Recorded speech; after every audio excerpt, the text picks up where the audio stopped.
بسم اللہ الرحمن الرحیم۔ السلام علیکم ورحمۃ اللہ وبرکاتہ۔ نماز ہر عاقل بالغ مسلمان مرد عورت پر فرض ہے۔ اسی وجہ سے آپ علیہ الصلوۃ والسلام نے ارشاد فرمایا من ترک الصلاۃ متعمدا فقد کفر، کہ جس شخص نے جان بوجھ کر بغیر عذر شرعی کے نماز چھوڑ دیا تو اس شخص نے یقیناً کفر والا عمل کیا، یعنی وہ شخص دائرہ اسلام سے خارج ہو گیا۔ اسی طریقے سے آپ علیہ الصلوۃ والسلام نے اہل ایمان کی شناخت اور اہل ایمان کی پہچان کو اجاگر کرتے ہوئے، واضح کرتے ہوئے ارشاد فرمایا لِكُلِّ شَيْءٍ عَلَمٌ وَعَلَمُ الْإِيمَانِ الصَّلَاةُ، کہ ہر چیز کی کوئی نہ کوئی علامت ہوا کرتی ہے، ہر چیز کی کوئی نہ کوئی پہچان ہوا کرتی ہے، ہر چیز کی کوئی نہ کوئی نشانی ہوا کرتی ہے، ہر چیز کی کوئی نہ کوئی شناخت ہوا کرتی ہے، اور اہل ایمان کی علامت اور پہچان نماز ہے۔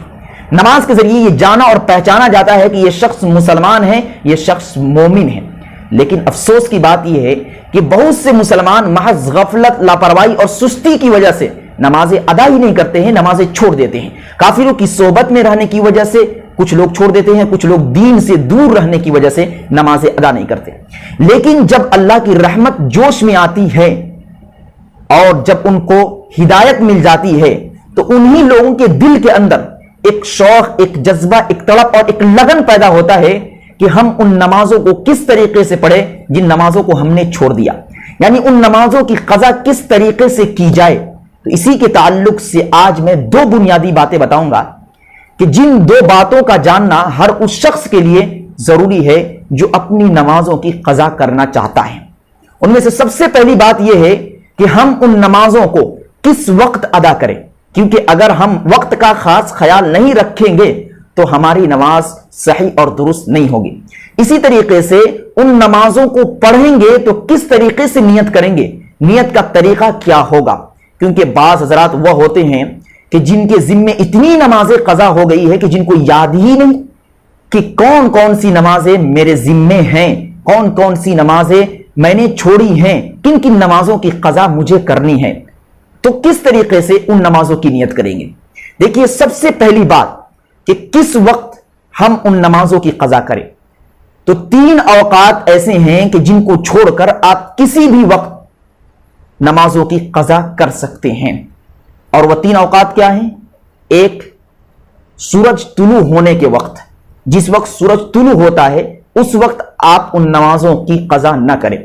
اسی طریقے سے جس وقت سورج غروب ہوتا ہے اس وقت بھی آپ ان نمازوں کی قضا نہ کریں۔ اسی طریقے سے جس وقت سورج بالکل شباب پہ رہتا ہے، یعنی نصف النہار کے وقت، اس وقت بھی آپ ان نمازوں کی قضا نہ کریں۔ تو یہ تین اوقات ہیں جن اوقات میں آپ کے لیے صحیح اور درست نہیں ہے کہ آپ اپنی نمازوں کی قضا کریں۔ لیکن اگر کوئی شخص فجر کی نماز کے بعد یا عصر کی نماز کے بعد نمازوں کی قضا کرتا ہے تو اس کے لیے ضروری یہ ہے کہ ان نمازوں کی قضا مسجد میں نہ کرے، بلکہ چھپ کر تنہائی میں کئی ایسی جگہ کرے جہاں پر کوئی نہ دیکھے، کیونکہ اگر آپ مسجد میں ان نمازوں کی قضا کریں گے، کسی کی نظر پڑے گی تو وہ بھی سوچے گا کہ آخر یہ کون سی نماز پڑھ رہا ہے۔ اگر اس کو پتہ بھی لگ جائے کہ یہ شخص قضا نمازیں پڑھ رہا ہے تو اس کے دل کے اندر ایک نفرت پیدا ہوگی اور یہ سوچے گا کہ یہ کیسا شخص ہے جس کے ذمہ میں بہت ساری نمازیں قضا ہیں۔ اسی وجہ سے حکم یہ ہے کہ اگر عصر یا فجر کے بعد آپ قضا نمازیں پڑھیں تو گھر کے اندر تنہائی میں ایسی جگہ پڑھیں جہاں پر کسی کی نظر نہ پہنچ سکتی ہو۔ البتہ فجر اور عصر کے بعد بھی آپ اپنی نمازوں کی قضا کر سکتے ہیں، قضا نمازیں پڑھ سکتے ہیں۔ یہ رہا مسئلہ کہ آپ قضا نمازوں کو کس وقت پڑھ سکتے ہیں اور کس وقت نہیں پڑھ سکتے۔ اب یہ مسئلہ کہ ہم ان نمازوں کی نیت کس طریقے سے کریں۔ دیکھیے،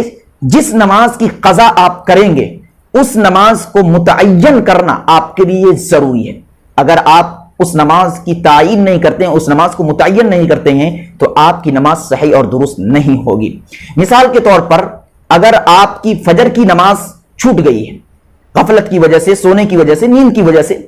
تو آپ نیت اس طریقے سے کریں کہ یا اللہ تعالیٰ میں نیت کرتا ہوں کل کی فجر کی نماز قضا کی، جہاں پر ادا لگاتے ہیں وہاں پر قضا کر دیں۔ اس طریقے سے آپ نیت کر کے فجر کی نماز جس طریقے سے آپ پڑھتے ہیں اسی طریقے سے آپ فجر کی 2 رکعت مکمل کریں۔ اور اگر آپ کو یہ پتہ ہی نہیں، یہ یاد ہی نہیں کہ میرے ذمے کتنی نمازیں ہیں، میں نے کتنی نمازیں چھوڑی ہیں، تو اس صورت میں آپ پہلے حساب لگائیں ایک خاکہ تیار کریں کہ میں کب بالغ ہوا تھا اور بالغ ہونے کے بعد کب تک میں غفلت میں زندگی گزارا، کب تک میں نے نمازیں چھوڑی۔ یہ حساب لگانے کے بعد آپ کو خود ہی پتہ لگ جائے گا کہ کتنے سال میں نے نمازیں چھوڑی ہے۔ مثال کے طور پر آپ کی عمر 25 سال کی ہے اور آپ بالغ ہوئے ہیں 15 سال میں، تو آپ حساب یہ لگائیں کہ 15 سال کے بعد 25 سال کے درمیان جو نمازیں چھوٹی ہیں ان نمازوں کو کس طریقے سے پڑھیں۔ تو جب آپ نماز پڑھیں، مثال کے طور پر